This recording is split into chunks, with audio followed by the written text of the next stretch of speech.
السلام علیکم ورحمۃ اللہ وبرکاتہ۔ آج ہم کلاس 4 جنرل سائنس کا تیسرا چیپٹر شروع کرنے والے ہیں، جس کا نام ہے ہیومن ہیلتھ یعنی انسانی صحت۔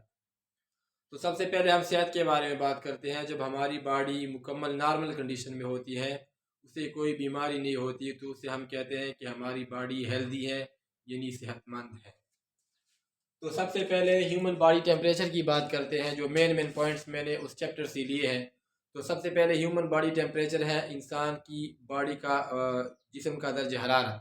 یہ ہم فارنہائٹ میں لیتے ہیں، جو ترمامیٹر، جو کلینکل ترمامیٹر ہوتا ہے، جو ڈاکٹر کے پاس ہوتا ہے، اس پہ انسان کی جو ٹیمپریچر درجہ حرارت ہے وہ 98.6 ڈگری فارنہائٹ ہے۔ لیکن اگر ہم سیلسیس یا سینٹی گریڈ میں لیں تو وہ 37 ڈگری سینٹی گریڈ ہے۔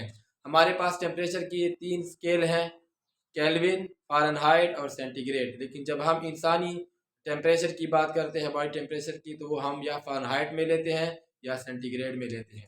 اب اگر اس 37 یا 98.6 ڈگری سینٹی گریڈ سے ٹیمپریچر بڑھ جائے، یعنی مثال کے طور پر یہ 100 تک، 101 تک آ جائے وغیرہ، اس طرح یہ 37 سے 38 تک چلا جائے، تو اسے ہم کہتے ہیں فیور، بخار، جس کا سائنسی نام ہے پائریکسیا۔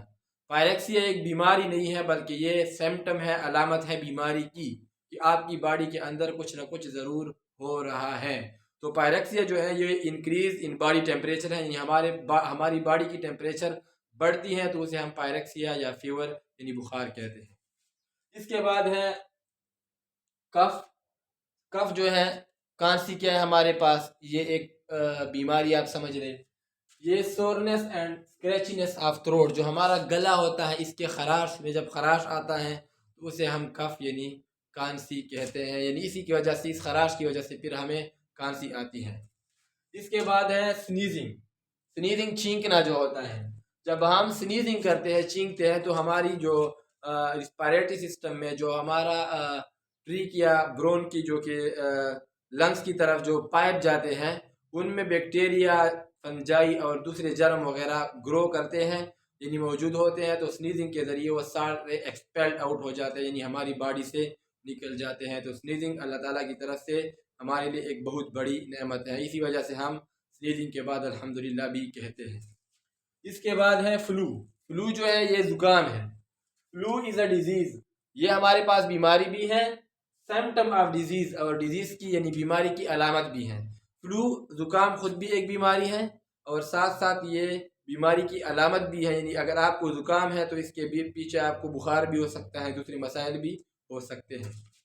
اس کے بعد ہے کانٹیجیس ڈیزیز۔ ایک ہوتا ہے کانٹیجیس ڈیزیز اور ایک ہوتا ہے نان کانٹیجیس۔ کانٹیجیس ڈیزیز وہ بیماریاں ہوتی ہیں جو کہ ایک انسان سے دوسرے انسان تک منتقل ہو سکتی ہیں، وہ کانٹیجیس ڈیزیز ہوتی ہے۔ اور جو ایک انسان سے دوسرے انسان تک منتقل نہ ہو سکے، وہ نان کانٹیجیس ڈیزیز ہوتی ہے۔ مثال کے طور پر زکام ہے، اسی طرح کانسی ہے، اسی طرح وائرسز ہیں جیسے پولیو وائرس، اسی طرح کووڈ-19 کا جو کورونا وائرس تھا، وہ ایک انسان سے دوسرے انسان کے ذریعے، باڈی فلوئڈ کے ذریعے، یعنی کہ جو ہماری تھوک وغیرہ ہوتی ہیں ان کے ذریعے، یا ہم پانی پیتے ہیں اور وہ دوسرا بندہ پیتا ہے، تو اس کی وجہ سے نا یہ ایک انسان سے دوسرے انسان کی باڈی میں منتقل ہوتا ہے۔ تو ایسی بیماری کو ہم کانٹیجیس ڈیزیز کہتے ہیں۔ مثال کے طور پر فلو ہے، پولیو ہے، ٹی بی ہے، ٹیوبرکلوسس، ہیپاٹائٹس ہے اور کووڈ-19 ہے۔ یہ ہمارے پاس کون سی بیماریاں ہیں؟ یہ کانٹیجیس ڈیزیز، یعنی ایک انسان سے دوسرے انسان میں جاتی ہیں۔ پولیو وائرس کے بارے میں بات کرتے ہیں، یہ تھروٹ میں ہوتا ہے اور انٹسٹین میں، آنتوں میں ہوتا ہے۔ اور کووڈ-19 جو ہے یہ لنگز میں ہوتا ہے، یعنی یہ لنگز میں گرو کرتا ہے، جو کہ ابھی حال ہی میں 2019 میں کووڈ-19 کا مطلب ہے کورونا وائرس ڈیزیز 2019۔ تو یہ 2019 میں جو بیماری آئی تھی، جس سے دنیا میں تقریباً ملین آف پیپل جو ہے وہ افیکٹ ہو گئے اور مر گئے، یہ ریسپائریٹری سسٹم کی ڈیزیز ہے۔ ابھی ٹی بی جو ہے یہ لنگز کی ڈیزیز ہے، یہ بھی ریسپائریٹری سسٹم کی ڈیزیز ہے، یعنی سانس کے ذریعے جو ہے نا، جو ہمارا سانس وغیرہ کا مسئلہ اس میں ہوتا ہے۔ تو ٹیوبرکلوسس جو ہے یہ بھی لنگز کی بیماری ہے، وہاں پہ لنگز میں جو ہے اس کا جو وہ ہے افیکٹ پڑتا ہے لنگز پر۔ اس کے بعد ہے ہیپاٹائٹس۔ ہیپاٹائٹس جو ہے یہ دو لفظوں سے، ہیپا اور ٹائٹس۔ ہیپیٹا جو ہے ہمارے پاس یہ سائنسی نام ہے